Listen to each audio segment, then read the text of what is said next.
Have you ever had that feeling, that really common frustration, whether you're a student, hitting the books, or maybe working, trying to pick up new things from meetings or reports? Oh, absolutely. You read something, watch a film, maybe attend a lecture, and it seems important at the time. Right. But then give it a few months, and it's mostly gone, vanished. Yeah, it's like smoke. You only really seem to hang on to the stuff that connects directly to your life right now. Uh, It can make studying feel a bit, well, pointless sometimes, can't it? Knowing you'll just forget it. it's a huge challenge, and honestly, it's exactly what we're diving into today.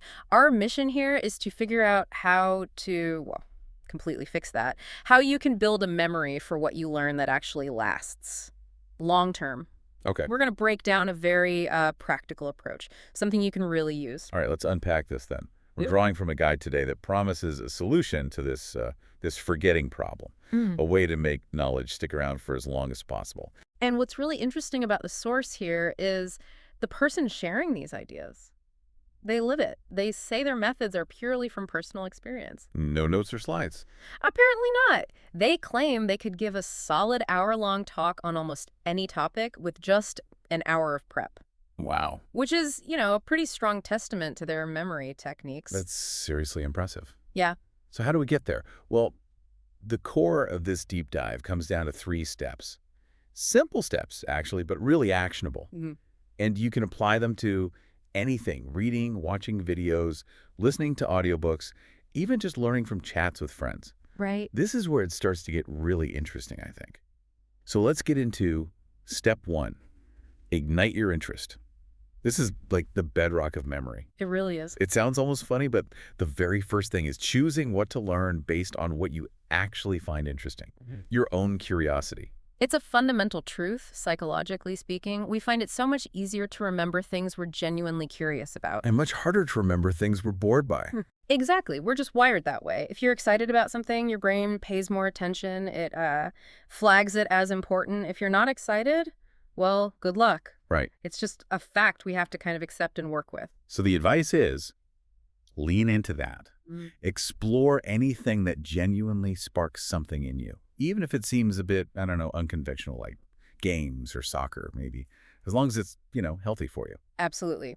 If you love travel, okay, then really dive into tourism. Read the books, the magazines, watch the documentaries. Talk to people in the industry, maybe. Yes, or, plan trips yourself. Yeah. If games are your thing, read articles about game design or the history or strategy, whatever grabs you.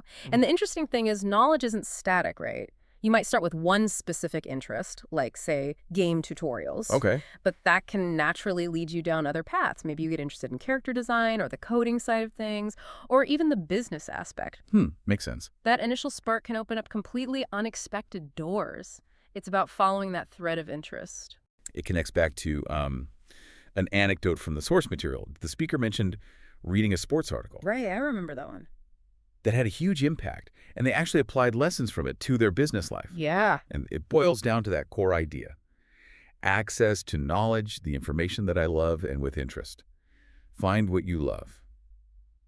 Okay, so that brings us neatly to step 2. Immerse yourself. Once you've found that thing you're interested in, the second step is really just engage with it. Read about it, watch stuff about it, listen to podcasts or audiobooks about it. And the reason this works, the reason you won't just, nod off, is because you're genuinely interested. Even if the material is dense or complex. The source uses the example of tabloids not endorsing them, obviously, Yeah. but pointing out that people don't fall asleep reading them because the content, even if it's gossip or whatever, taps into basic human curiosity. Okay, I see the parallel. So apply that to your chosen field. If you're passionate about, say, football tactics, you'll stay awake reading really detailed analyses because you actually want that information. Yeah, you're leaning in. The speaker in our source material mentions watching tons of business teachers online, reading really long business books. Because they enjoy it. Exactly. Enjoying movies or audiobooks related to their field.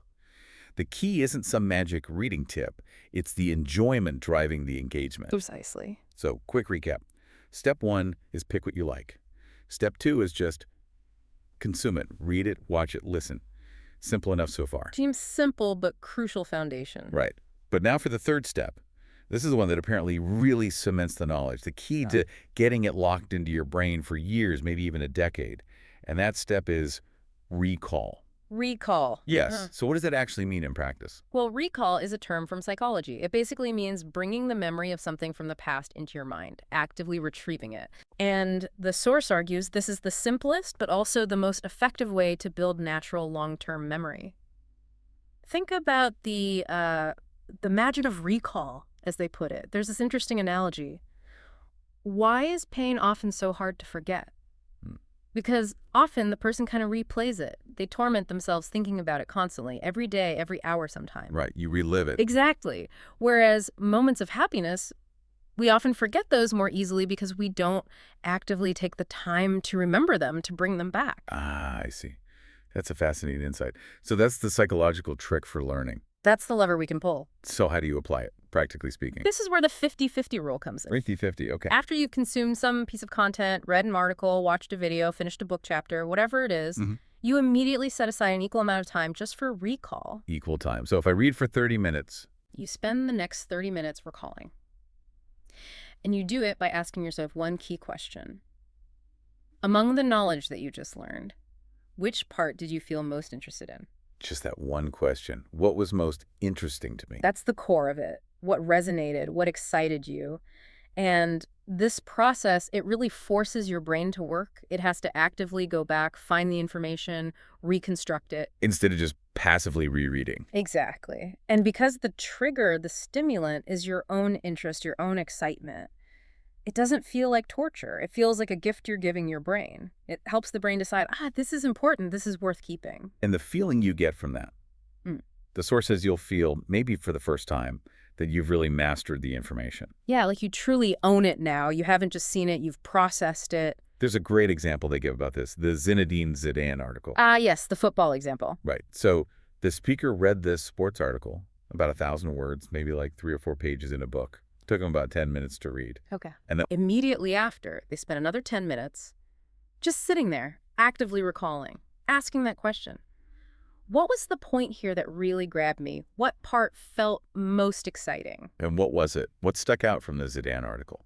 It wasn't just about football skills. It was about leadership, how Zidane, who was pretty inexperienced as a manager then, managed to earn the deep respect of a superstar like Cristiano Ronaldo. Wow. Apparently, Zidane challenged Ronaldo to a free kick contest, and Zidane won decisively. Well, way. Yeah, and that act, that demonstration of skill, showed Ronaldo that Zidane wasn't just, average. He had real substance. Wow, that's a powerful anecdote. And incredibly, the speaker took that lesson, that specific insight about demonstrating mastery, and applied it directly to their own business and life. How so? It reinforced the idea that you need to show your competence, whether it's, delivering quality work consistently, properly guiding new team members, or in their case, only teaching things on their channel that they can actually do themselves. Walk the talk. Exactly. And get this, they read that article back in 2016, years ago. But because of that recall process, they still remember it vividly, still feel connected to it. That really demonstrates the power of this recall step. Okay, so how does this apply to something bigger, like reading a whole book? A 300-page book, say. You use the same principle, just chunk it down.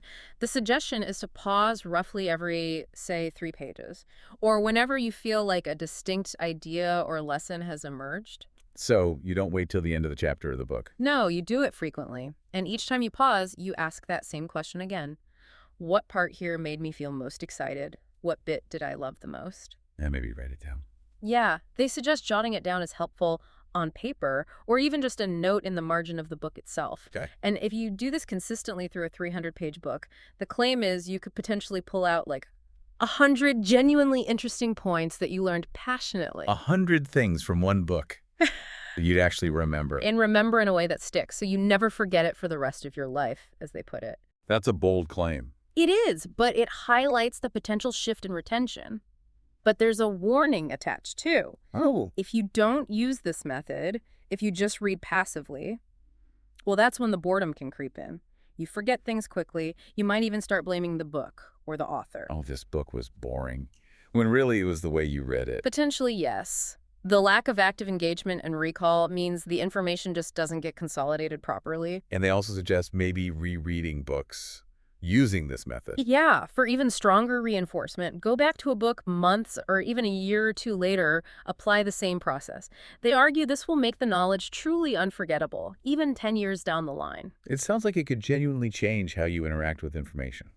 You'd become, as they say, a different person. That's the idea. Deeper learning, lasting knowledge. Okay, so let's just quickly summarize those 3 steps one more time. Yeah. They seem simple, but the impact sounds huge. Right. Step 1, choose content you genuinely like, something that sparks your interest. Crucial first step. Step 2, just consume it. Read it, watch it, listen to it, immerse yourself. Let your interest guide you. And step 3, the big one. Immediately after consuming, spend an equal amount of time actively recalling, asking yourself, what was the most interesting part for me? And maybe jot that down. That's the trifecta. Interest, immersion, recall.